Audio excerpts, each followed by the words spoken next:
ጤና ይስጥልን። ይህ የ2018 ዓመተ ምህረት የስድስተኛ ክፍል አካባቢ ሳይንስ ሞዴል ፈተና ቁጥር 2 ነው። ቀጥሎ ያሉ ጥያቄዎችን መልሱ። ጥያቄ ቁጥር 1 ፍጹማዊ መገኛ ማለት ምን ማለት ነው? ሀ አንድን ታዋቂ ቦታ በመጠቆም ማግኘት የምንችልበት። ለ ተራራማ ቦታዎችን በመጠቀም አንድን ቦታ የምናገኝበት። ሐመሮሃ በካርታ ወይም በልዑል ላይ የዲግሪ ልኬትን በመጠቀም አንድን ቦታ የምናገኝበት። መ አራቱንም መሰረታዊ አቅጣጫዎች በመሬት ላይ በመጠቀም አንድን ቦታ የምናገኝበት።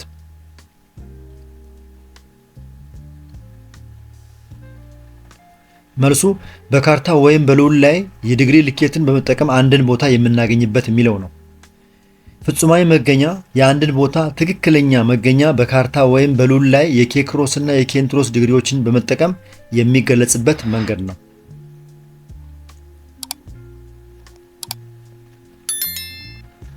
ጥያቄ ቁጥር 2 ኢትዮጵያን በስተሰሜን አቅጣጫ የሚያዋስን ሀገር የቱ ነው? ሀ ሱዳን፣ ለ ሶማሊያ፣ ሐመሮሃ ኤርትራ፣ መ ኬንያ።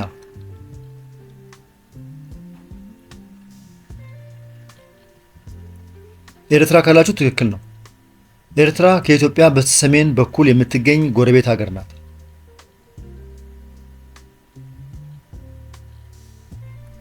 ሶስተኛ የጢያ ትክል ድንጋይ ፍጹማዊ መገኛ የቱ ነው? ሀ 80 ዲግሪ ሰሜን ኬክሮስ እና 35 ዲግሪ ምስራቅ ኬንትሮስ፣ ለ 9 ዲግሪ ደቡብ ኬክሮስ እና 35 ዲግሪ ምስራቅ ኬንትሮስ፣ ሐመሮሃ 7 ዲግሪ ደቡብ ኬክሮስ እና 40 ዲግሪ ምስራቅ ኬንትሮስ፣ መ 8 ዲግሪ ሰሜን ኬክሮስ እና 38 ዲግሪ ምስራቅ ኬንትሮስ።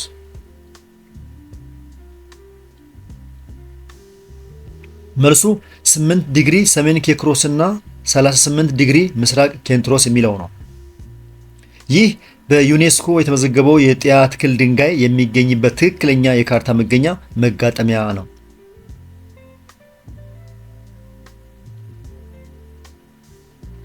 ጥያቄ ቁጥር 4 ከሚከተሉት ውስጥ የጎግል ካርታ ጥቅም ያልሆነው የቱ ነው? ሀ መረጃን ማከማቸት፣ ለ የሳተላይት ምስሎችን ለመውሰድ፣ ሐመሮሃ የአየር ላይ ፎቶግራፍ ማንሳት፣ መ የገበያ ትስስር ለመፍጠር።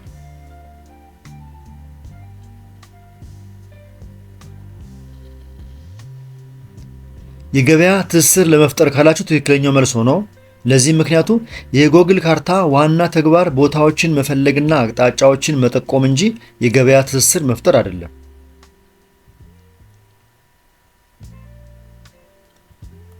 ጥያቄ ቁጥር 5 አንድ ቦታን ሙሉ በሙሉ ወይም በከፊል በዝርግ ወረቀት ላይ ሊያሳየን የሚችለው የቱ ነው? ሀ ፍጹም መገኛ፣ ለ ካርታ፣ ሐመሮሃ ልዑል፣ መ አንጻራዊ መገኛ ጂፒኤስ።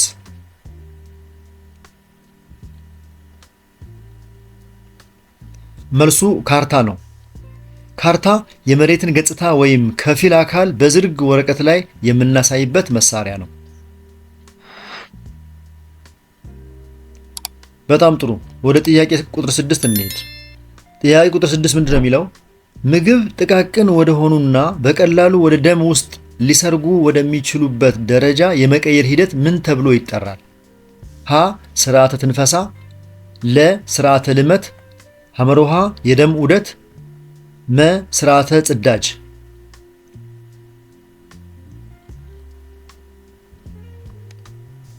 ትክክለኛው መልስ ስርዓተ ልመት ነው።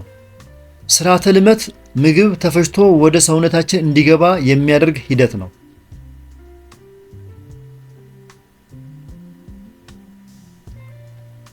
ሰባተኛ ከሚከተሉት ውስጥ ሃይድሮክሎሪክ አሲድ የሚይዘው የስርዓተ ልመት አካል ክፍል የቱ ነው? ሀ አፍ፣ ለ ጨጓራ፣ ሐመሮሃ ትንሹ አንጀት፣ መ ትልቁ አንጀት።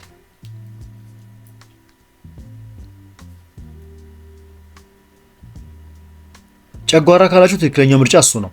ምክንያቱም ጨጓራ ምግብን ለመፍጨት እና ባክቴሪያዎችን ለመግደል የሚያገለግለውን ሃይድሮክሎሪክ አሲድ ያመነጫል።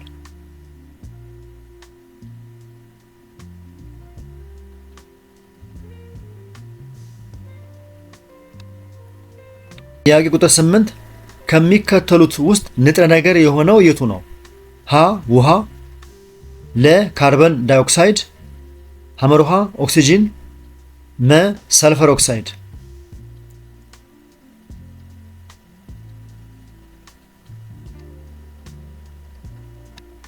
ትክክለኛው መልስ ኦክሲጂን ነው። ኦክሲጂን አንድ አይነት አተም ብቻ የያዘ ንጹህ ንጥረ ነገር ሲሆን ውሃና ካርቦን ዳይኦክሳይድ እንዲሁም ሳልፈር ኦክሳይድ ውህዶች ናቸው።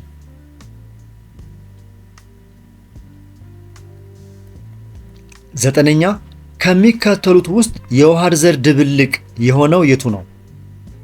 ሀ ደም፣ ለ አየር፣ ሐመር ውሃ ወተት፣ መ የአሸዋና የውሃ ድብልቅ።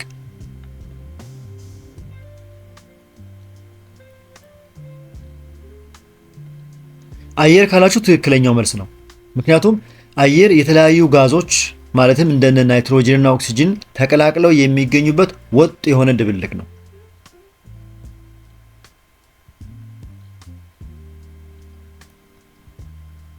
አስረኛ ሁለት ኩንታል ስንት ኪሎ ግራም ይሆናል? ሀ 200 ኪሎ ግራም፣ ለ 400 ኪሎ ግራም፣ ሐመር ውሃ 2.5 ኪሎ ግራም፣ መ 800 ኪሎ ግራም።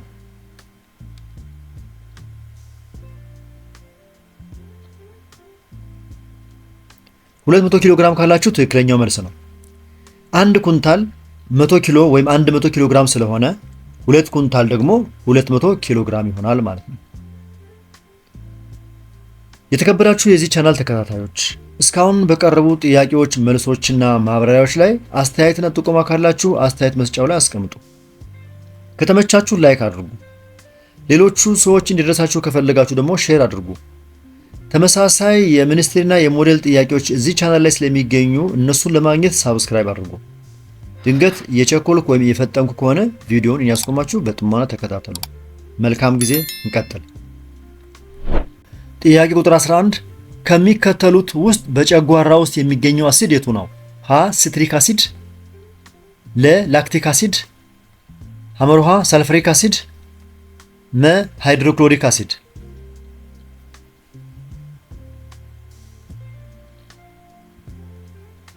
ሃይድሮክሎሪክ አሲድ ካላችሁ ትክክል ነው።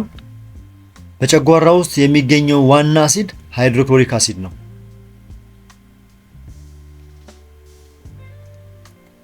12ኛ ከሚከተሉት የጉልበት ምንጮች ውስጥ ለምድራችን ዋና የጉልበት ምንጭ የሆነው አካል የቱ ነው? ሀ የነዳጅ ጉልበት፣ ለ የነፋስ ጉልበት፣ ሐመር ውሃ የውሃ ጉልበት፣ መ የፀሐይ ጉልበት።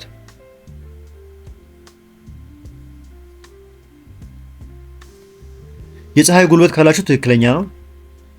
ፀሐይ ለመላው የምድር ሕይወት እና ተፈጥሯዊ ሂደቶች ዋነኛ የኃይል ወይም የጉልበት ምንጭ ናት።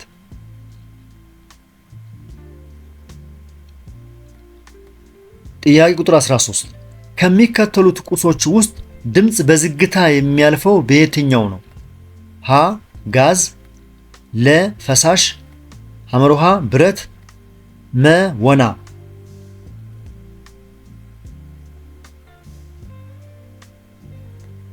መልሱ ጋዝ ነው። ድምፅ በጠጣር ነገሮች ውስጥ በፍጥነት ሲጓዝ፣ በጋዝ ወይም አየር ውስጥ ግን የቅንጣት ስርጭቱ ሰፊ ስለሆነ በዝግታ ይጓዛል። በወና ውስጥ ደግሞ በፍጹም አይጓዝም።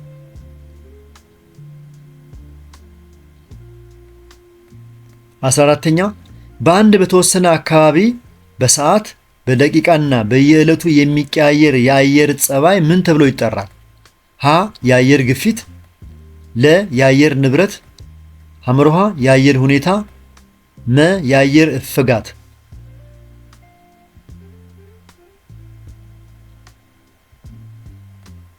የአየር ሁኔታ ካላችሁ ትክክል ነው። የአየር ሁኔታ የአንድን አካባቢ የአጭር ጊዜ የአየር ለውጥ ሲገልጽ፣ የአየር ንብረት ግን የረጅም ጊዜ አማካይ ውጤት ነው።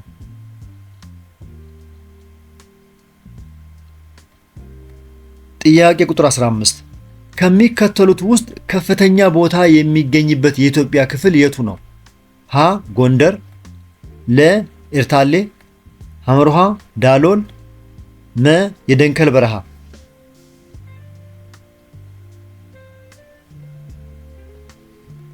መልሱ ጎንደር ነው። ጎንደር በኢትዮጵያ ደጋማ ክፍል ውስጥ የሚገኝ ሲሆን ሌሎቹ ማለትም ዳሎል እና ኤርታሌ ግን በጣም ዝቅተኛ ስምጥ ሸለቆዎች ናቸው።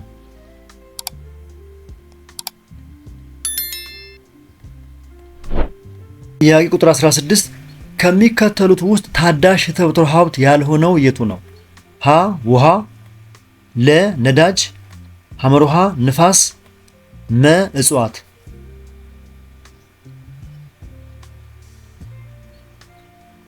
ነዳጅ ካላችሁ ትክክል ነው። ነዳጅ ሊተካ የማይችልና አንዴ ጥቅም ላይ ከዋለ የሚያልቅ ታዳሽ ያልሆነ የተፈጥሮ ሀብት ምሳሌ ነው። ጥያቄ ቁጥር 17 ከአፈር አይነቶች ውስጥ ትንንሽ ቅንጣጢት ወይም መጠን ያለው አፈር የቱ ነው?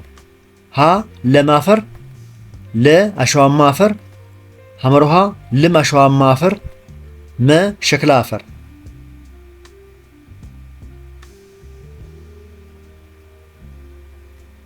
ሸክላ አፈር ካላችሁ ትክክል ነው። የሸክላ አፈር ቅንጣጢቶች በጣም ደቂቅ እና ትንሽ በመሆናቸው ውሃን የመያዝ ብቃታቸው ከፍተኛ ነው።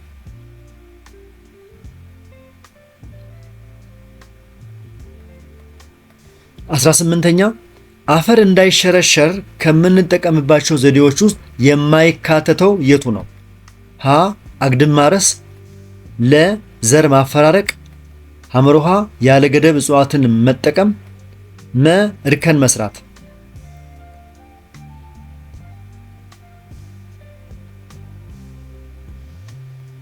ያለ ገደብ እጽዋትን መጠቀም ካላችሁ ትክክል ነው።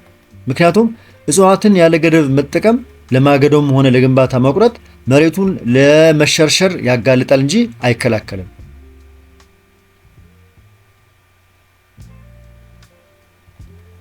ጥያቄ ቁጥር 19 ስለ ምስራቅ አፍሪካ ቀጠና ትክክል የሆነው የቱ ነው? ሀ በፍጹማዊ መገኛ በአፍሪካ ካርታ ላይ 18 ዲግሪ ሰሜን እስከ 27 ዲግሪ ደቡብ ኬንትሮስ ይገኛል። ለ በፍጹማዊ መገኛ በአፍሪካ ካርታ ላይ 22 ዲግሪ ምስራቅ 51 ዲግሪ 28 ምስራቅ ኬንትሮስ ይገኛል።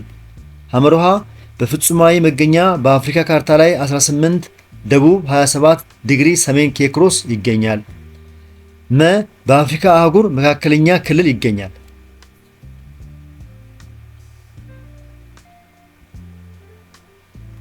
መልሱ በፍጹማዊ መገኛ በአፍሪካ ካርታ ላይ 18 ዲግሪ ደቡብ እና 27 ዲግሪ ሰሜን ኬክሮስ ላይ ይገኛል የሚለው ነው። የምስራቅ አፍሪካ ቀጠና የኬክሮስ ስርጭት በግምት ከ18 ዲግሪ ደቡብ እስከ 27 ዲግሪ ሰሜን ይዘልቃል።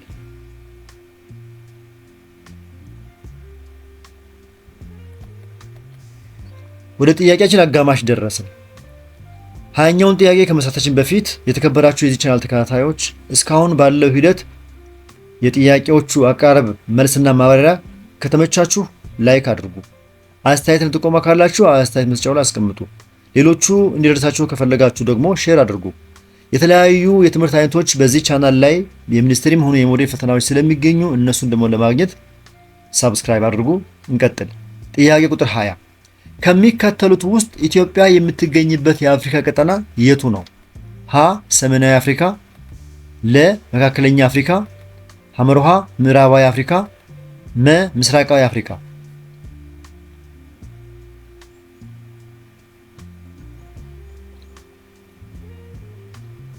ሰሜናዊ አፍሪካ አላችሁ?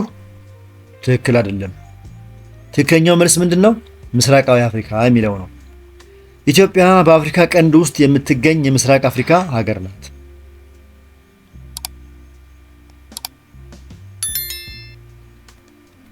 ጥያቄ ቁጥር 21 የምስራቅ አፍሪካ ደቡባዊ ጫፍ 27 ዲግሪ ደቡብ የሚገኝ አገር ማን ይባላል?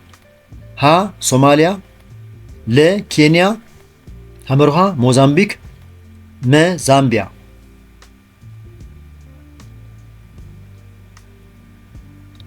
ሞዛምቢክ ካላችሁ ትክክል ነው። ሞዛምቢክ በምስራቅ አፍሪካ ቀጠና ውስጥ ወደ ደቡብ በጣም ርቆ የሚገኝ ሀገር ነው።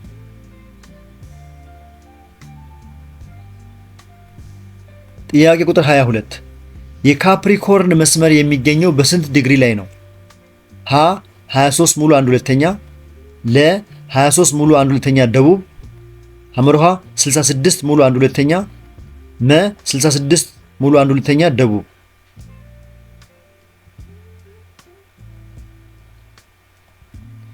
#23 ሙሉ 1/2 ደቡብ ካላችሁ ትክክል ነው። የካፕሪኮርን መስመር ከምድር ወገብ በስተደቡብ 23.5 ዲግሪ ላይ የሚገኝ የኬክሮስ መስመር ነው።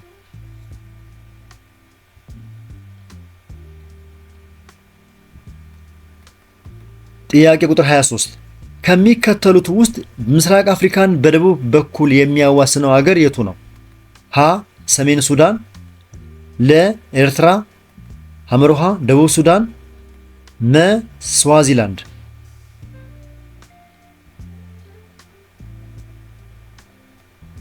ስዋዚላንድ ካላችሁ ትክክለኛው መልስ ነው።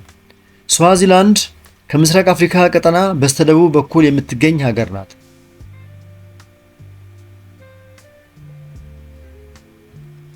ጥያቄ ቁጥር 24 በምስራቅ አፍሪካ ከሚገኙ የውሃ አካላት ውስጥ የማዳጋስካር ደሴት የሚገኘው በየትኛው ነው? ሀ በቀይ ባህር፣ ለ በኤደን ባህረ ሰላጤ፣ ሐመሩሃ በአትላንቲክ ውቅያኖስ፣ መ ህንድ ውቅያኖስ።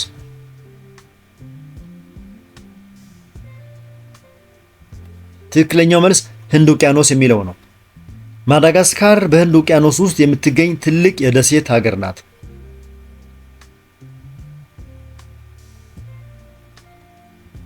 25ኛ በምስራቅ አፍሪካ ከሚገኙ ታላላቅ ተራራዎች መካከል በኢትዮጵያ የሚገኘው የቱ ነው? ሀ ራስ ደጀን ተራራ፣ ለ ክሊማንጃሮ ተራራ፣ ሐመሩሃ ሩዋንዛሪ ተራራ፣ መ የኬንያ ተራራ።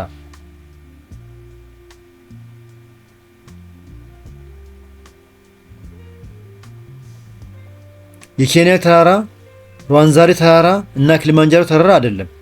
ትክክለኛው መልስ ራስ ዳሸን ተራራ ነው ወይም ራስ ደጀን ተራራ ነው። ራስ ደጀን በኢትዮጵያ ውስጥ የሚገኝ ከፍተኛው ተራራ ነው። ክሊማንጃሮ ታንዛኒያ ውስጥ ይገኛል።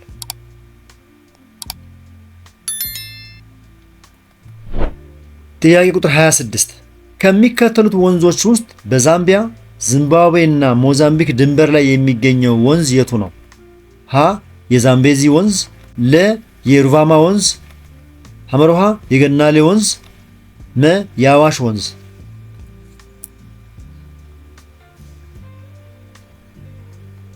የዛምቤዚ ወንዝ ካላችሁ ትክክል ነው።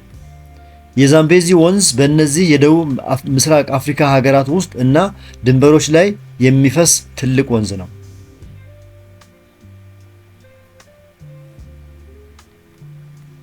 ጥያቄ ቁጥር 27 ኦክሲጂንን ለመሸከም የሚያስችል ሂሞግሎቢን የሚባል ሐመልማል ያላቸው የደም ሕዋሶች ምን ተብለው ይጠራሉ?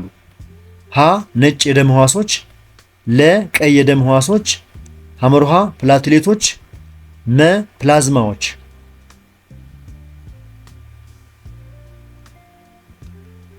ቀይ የደም ሕዋሶች ካላችሁ ትክክል ነው። ቀይ የደም ሕዋሶች ሂሞግሎቢን በመያዝ ኦክሲጂንን ከሳምባ ወደ መላው የሰውነት ክፍል ያጓጉዛሉ።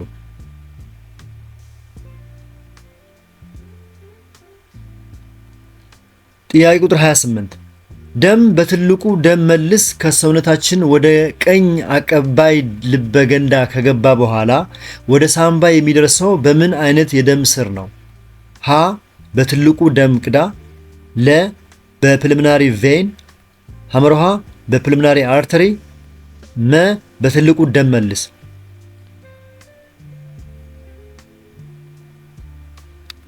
መልሱ በፕልምናሪ አርተሪ ነው።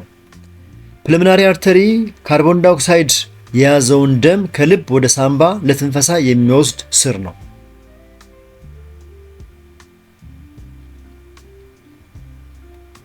ጥያቄ ቁጥር 29 በጉርምስና ወቅት በወንዶችና በሴቶች ላይ በጋራ የሚከሰት አካላዊ ለውጥ የቱ ነው?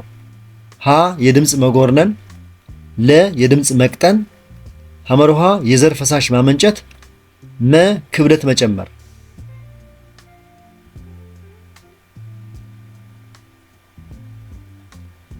ክብደት መጨመር ካላችሁ ትክክል ነው። በጉርምስና ወቅት ፈጣን እድገት ስለሚኖር ሁለቱም ጾታዎች ላይ የክብደትና የቁመት መጨመር ይታያል።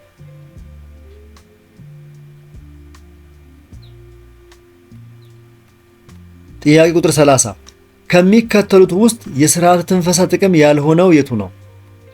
ሀ ለማሽተት፣ ለ ለመቅመስ፣ ሐመር ውሃ ለማውራት፣ መ ሙቀት ማመጣጠን።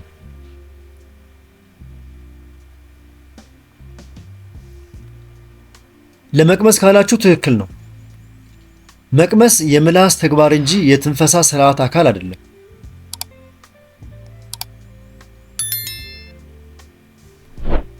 ጥያቄ ቁጥር 31 አየር ወደ ሰውነታችን ስናስገባ ዝቅተኛ መጠን ያለውና ስናስወጣ ደግሞ ከፍተኛ ሆኖ የሚወጣው የአየር ምንዝር የቱ ነው?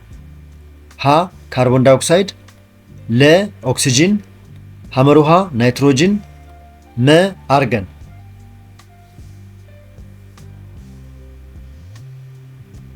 መልሱ ካርቦን ዳይኦክሳይድ ነው። ስንተነፍስ ኦክሲጂንን ወስደን የሰውነት ቆሻሻ የሆነውን ካርቦን ዳይኦክሳይድ በብዛት እናስወጣለን ማለት ነው።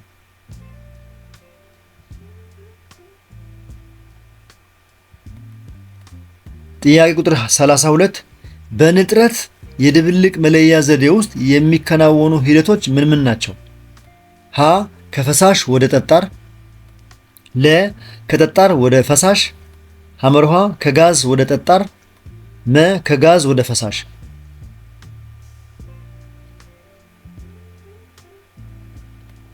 ከጋዝ ወደ ፈሳሽ ካላችሁ ትክክል ነው።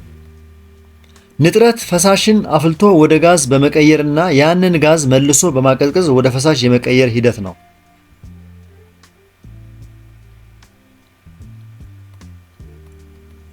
ጥያቄ ቁጥር 33 የተቀላቀለ ዘይትና ውሃ ለመለየት መጀመሪያ ማወቅ ያለብን የትኛውን ባህሪ ነው? ሀ ነጥበ ፍሌት፣ ለ ነጥበ ቅልጠት፣ ሐመር ውሃ እፍግታ፣ መ ሟሚነት።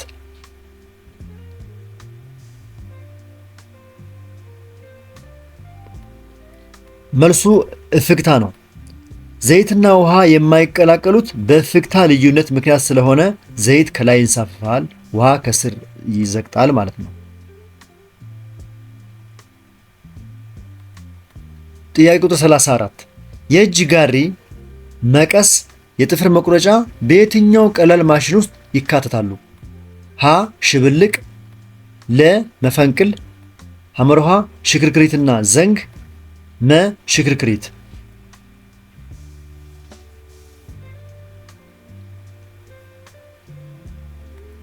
መልሱ መፈንቅል ነው። እነዚህ ሁሉ ቋሚ ድጋፍን በመጠቀም ስራን የሚያቀሉ የመፈንቅል አይነቶች ናቸው።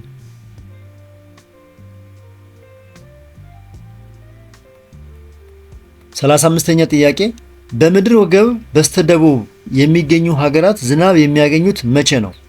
ሀ ከሰኔ እስከ መስከረም፣ ለ ከሰኔ እስከ ሐምሌ፣ ሐመር ውሃ ከታህሳስ እስከ የካቲት፣ መ በጥቅምትና በሚያዝያ።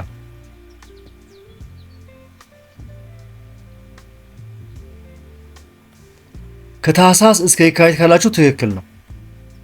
በደቡባዊ ንፍቀ ክበብ የበጋ ወቅት የሚሆነው ከታህሳስ እስከ የካቲት ባለው ጊዜ ነው።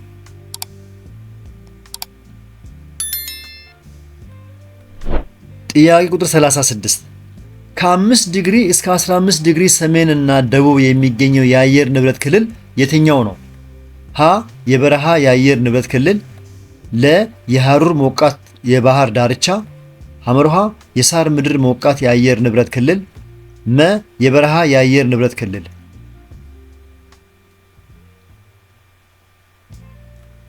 የሳር ምድር ሞቃት የአየር ንብረት ካላችሁ ትክክል ነው። ይህ ክልል ሳቫና በመባል የሚታወቀው የሳር ምድር ሞቃት የአየር ንብረት የሚገኝበት ቦታ ነው።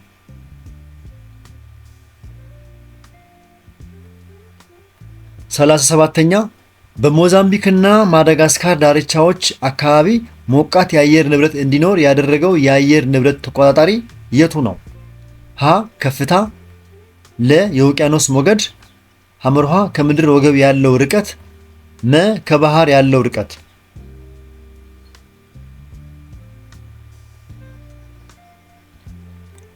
የውቅያኖስ ሞገድ ካላችሁ ትክክል ነው። የሞዛምቢክ ሞቃት ውቅያኖስ ሞገድ በባህር ዳርቻው አካባቢ ያለው አየር ሞቃት እንዲሆን ያደርጋል።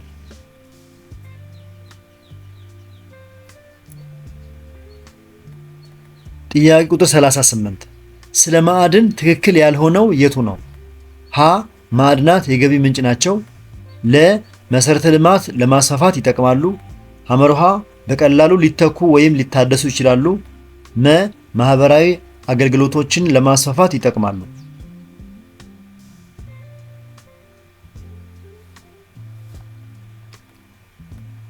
በቀላሉ ሊተኩ ወይም ሊታደሱ ይችላሉ ካላችሁ ትክክል ነው። ማዕድናት ታዳሽ ያልሆኑ ሀብቶች ስለሆኑ አንዴ ከተቆፈሩ በኋላ በቀላሉ አይተኩም።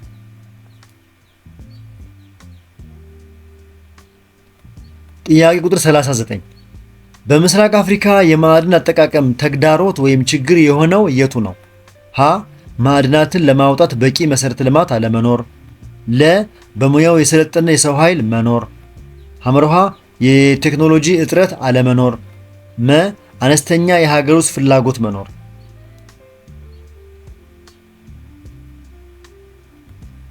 ማዕድናትን ለማውጣት በቂ መሰረተ ልማት አለመኖር ካላችሁ ትክክል ነው።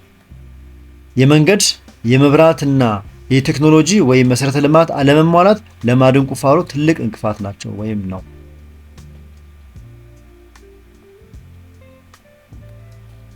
ወደ መጨረሻው ጥያቄ ደረስን። የመጨረሻውን ጥያቄ ከማየታችን በፊት የተከበራችሁ የዚህ ቻናል ተከታታዮች እስካሁን በቀረቡ ጥያቄዎች መልስና ማብራሪያዎች ላይ አስተያየትና ጥቆማ ካላችሁ አስተያየት መስጫው ላይ አስቀምጡልኝ። ከተመቻችሁ ላይክ አድርጉ። ሌሎቹ እንዲደርሳቸው ከፈለጋችሁ ደግሞ ሼር አድርጉ። የተለያዩ የስድስተኛ ክፍል የሚኒስትሪም ሆነ የሞዴል ጥያቄዎች በዚህ ቻናል ላይ ስለሚገኙ እነሱን እንደ አጋዥ ለመጠቀም ከፈለጋችሁ ቻናሉን ሳብስክራይብ አድርጉ። እስካሁን የመጣሁበት መንገድ ፍጥነት ካለው ወይም ቸኩዬ ከሆነ ቪዲዮውን እያስቆማችሁ ተከታተሉ። ምናልባት የዚህን ጥያቄ ፒዲኤፍ ከፈለጋችሁ ደግሞ ቴሌግራም ቻናል ላይ ሃሁ ቲዩብ ብላችሁ ገብታችሁ ጥያቄዎቹን ብዙ ጥያቄዎች እዛ ላይ ማግኘት ትችላላችሁ። መልካም ጊዜ። ጥያቄ ቁጥር 40 ውጤታማ የተፈጥሮ ሀብት አጠቃቀም ለማከናወን የትኛው ዘዴ ተግባራዊ ማድረግ አለብን?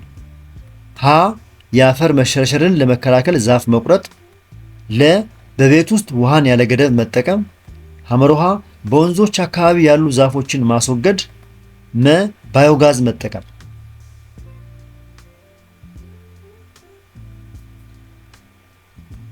መልሱ ባዮጋዝ መጠቀም የሚለው ነው። ባዮጋዝ መጠቀም ደንን ከመጨፍጨፍ የሚያድንና አካባቢን የማይበክል ዘመናዊ የተፈጥሮ ሀብት አጠቃቀም ዘዴ ነው። ውድ ተማሪዎች መልካም የፈተና ዝግጅት ወቅትና መልካም እድል እንዲሆንላችሁ እመኛለሁ። በሌላ ቪዲዮ እስከምንገናኝ ቻው።